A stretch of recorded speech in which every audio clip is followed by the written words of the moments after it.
Saludos a todos. Este grupo se encuentra conformado por Julio Jimmy Cuadros Acosta, Juan José Rendón Rodríguez y mi persona Juan Esteban Urrea. Nos corresponde exponer el review acerca de los recientes avances en biosensores para la detección de biomarcadores en cáncer de pulmón. Bueno, el cáncer es una enfermedad en la cual las células del cuerpo comienzan a multiplicarse sin control. Si el cáncer se origina en el pulmón, se denomina cáncer de pulmón. Este tipo de cáncer se puede diseminar a los ganglios linfáticos o a otros órganos del cuerpo, como el cerebro, alcanzando un estado de metástasis. Hoy en día el cáncer de pulmón es la enfermedad que amenaza la vida con mayor frecuencia y sigue siendo la principal causa de mortalidad relacionada con el cáncer entre los seres humanos en todo el mundo, siendo este el tercer tipo de cáncer con mayor recurrencia. Bueno, los tipos de cáncer de pulmón por lo general se agrupan en dos tipos principales. El cáncer de pulmón de células pequeñas denominado SCLC y el cáncer de pulmón de células no pequeñas denominado NSCLC.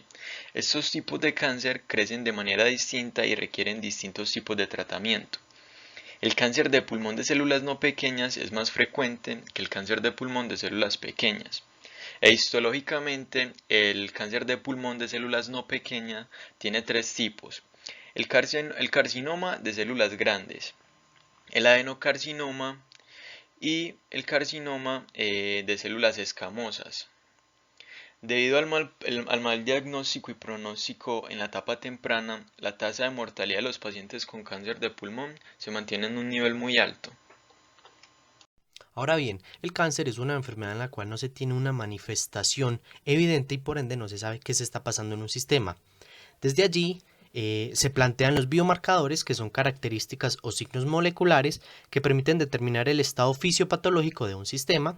En biomarcadores de cáncer, entonces, encontramos biomarcadores de diagnóstico que me dicen qué tipo de cáncer es, de pronóstico, que me dicen qué tan probable es que se desarrolle el cáncer o que se avance a un estado de mayor complejidad, de predicción, que me dicen si es adecuado el tratamiento o cómo responder a diferentes tratamientos, farmacológicos que me dicen si es la dosis óptima para el tratamiento, de recurrencia que me dicen si volverá y por último de monitoreo que chequean diferentes periodos de tiempo el estado de una condición médica y la respuesta a una intervención terapéutica.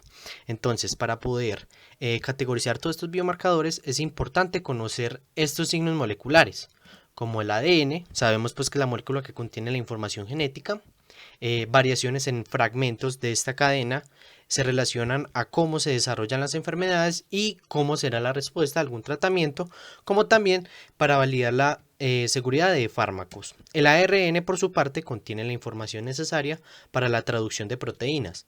Además, revela el nivel de expresión de genes, el cual puede ser usado para desarrollar los fármacos o para un diagnóstico o pronóstico de enfermedades.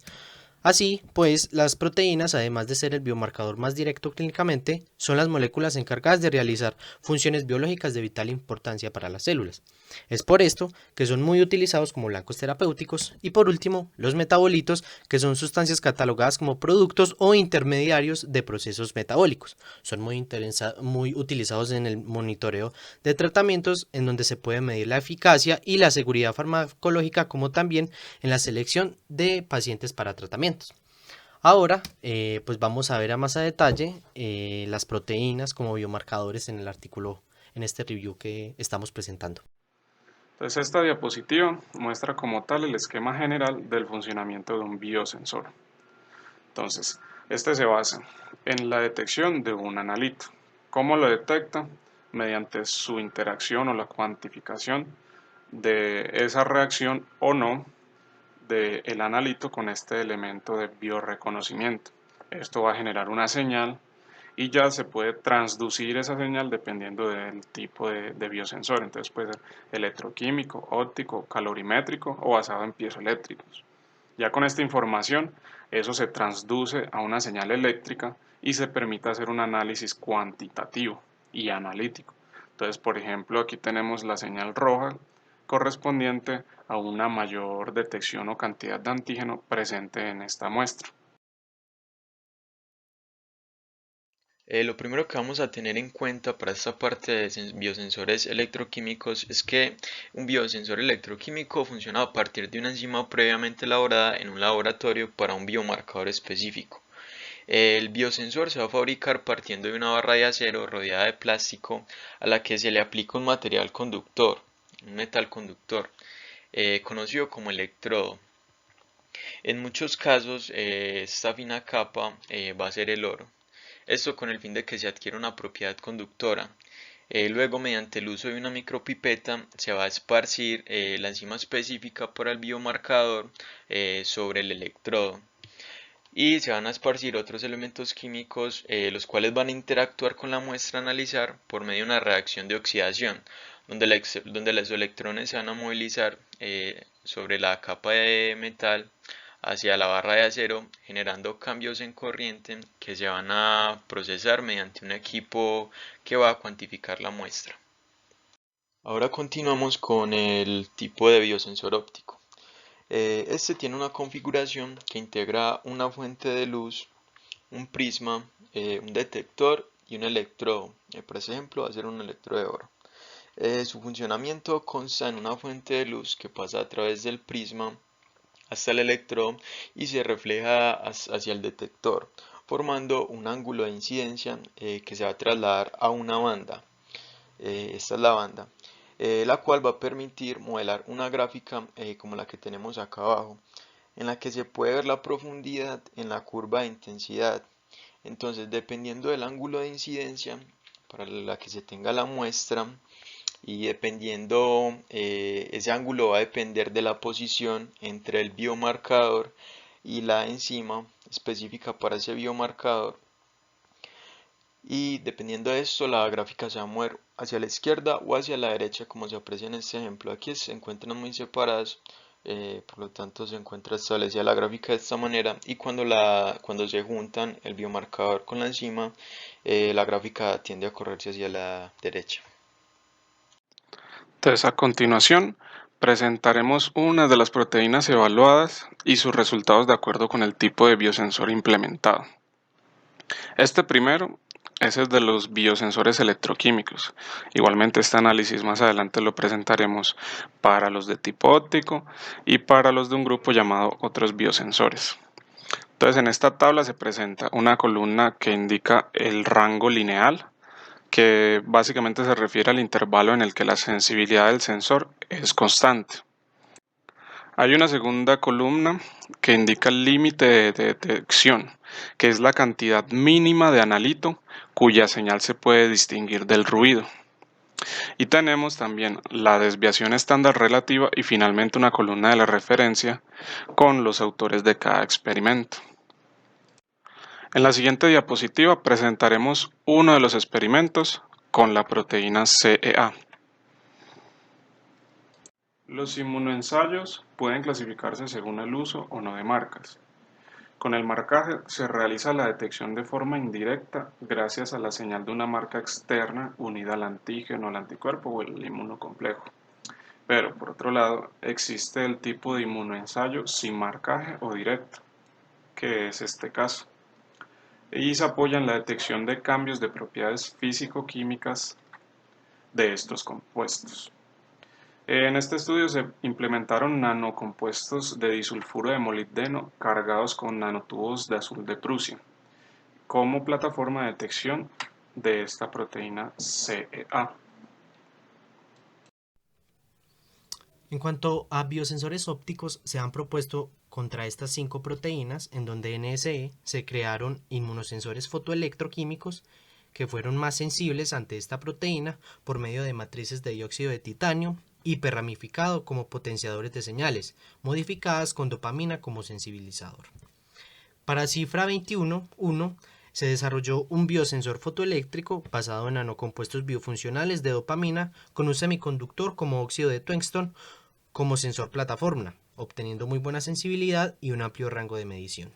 En cuanto a SEA, crearon un sensor de electroquimioluminescencia libre de etiquetas basado en nanocompuestos de óxido de grafeno, nanotubos de carbono en paredes múltiples carboxiladas, nanopartículas de oro, óxido de cerio como matriz de detección en esta proteína, adquiriendo así pues una excelente transferencia de electrones, buena estabilidad y alta especificidad de área de superficie de los nanocompuestos. Para CSSA se fabricaron inmunosensores de quimioluminiscencia con óxido de grafeno magnético con matrices de detección, la cual aumentó significativamente su detección, y nanopartículas de oro con nitruro de carbono en fase grafítica como señal de etiqueta que mejoran la conductividad y la intensidad del biosensor. Ahora para CA125, en lo personal me parece muy interesante esta metodología en la cual desarrollaron un inmunoensayo colorimétrico usando la cámara de un smartphone, en la cual detectaron la escala de grises del inmunocomplejo marcado con partículas de oro y plata, siendo una técnica de bajo costo y con tecnologías que se usan en la vida cotidiana. Además de los otros biosensores vistos, se ha propuesto para esta proteína BEGF la identificación por medio de un pHímetro, en donde esta proteína es capturada por un anticuerpo inmovilizado en el microplato. Luego, un aptámero es ligado a esta proteína, en donde se agrega una solución que contiene ADN de cadena simple acoplada a una glucosa oxidasa. Una vez se dé la hibridación entre el optámero y esta cadena de ADN, se va a dar la catalización de la glucosa oxidasa o la oxidación de esta glucosa, lo que traerá como resultado cambios en el pH. Estos cambios en el pH pues se pueden ver reflejados en el cambio de color. Como pueden ver aquí, las proteínas en donde no hay con otras proteínas pues da un color diferente a como cuando hay la presencia de esta proteína específica. Entonces, finalmente llegamos a las conclusiones y nuestras perspectivas.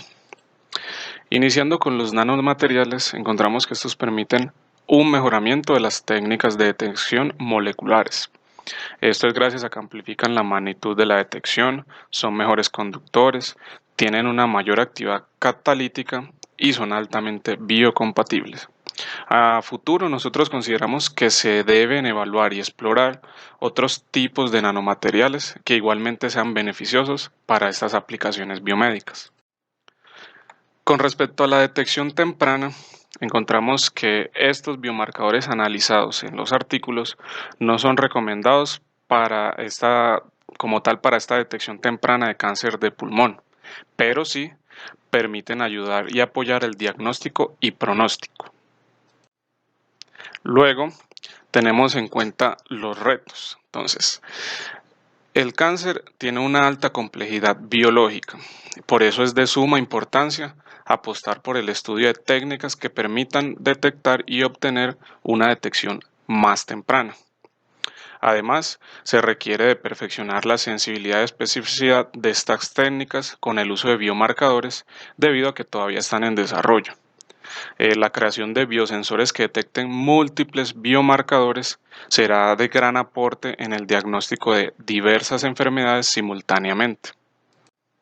Y finalmente, el diseño de dispositivos con biosensores que dispongan de una amplia gama de biomarcadores para su detección, que sean de fácil uso para las personas, permitirá mejorar el control clínico de los pacientes, incluyendo el pronóstico y el diagnóstico oportuno. Esto permitirá reducir tiempos, lo que se traduce en reducción de costos para el sistema de salud.